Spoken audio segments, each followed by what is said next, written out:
Mùa thu đông là thời điểm sức đề kháng dễ suy giảm, cảm lạnh, mệt mỏi, dễ dàng tìm đến.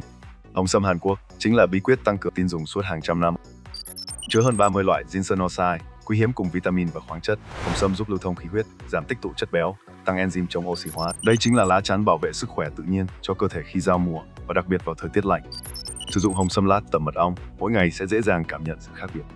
Với người cao niên giúp ăn ngon, ngủ sâu, trí óc minh mẫn, ngăn ngừa xơ cứng động mạch, khỏe mạnh an vui.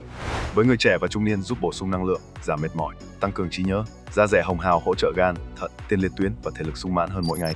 Hồng sâm lát tẩm mật ong được chế biến từ 100% hồng sâm 6 năm tuổi, hòa quyện mật ong nguyên chất thơm dịu. Từng lát sâm mềm dẻo, dễ dùng, dễ hấp thu, bồi bổ từ bên trong, giúp duy trì năng lượng, sức khỏe và sắc đẹp trong suốt mùa lạnh. Đầu tư cho sức khỏe chính là đầu tư thông thái nhất. Truy cập ngay nadagin.com để sở hữu hồng sâm lát tẩm mật ong thượng hạng dành tặng cả gia đình trong mùa thu đông này.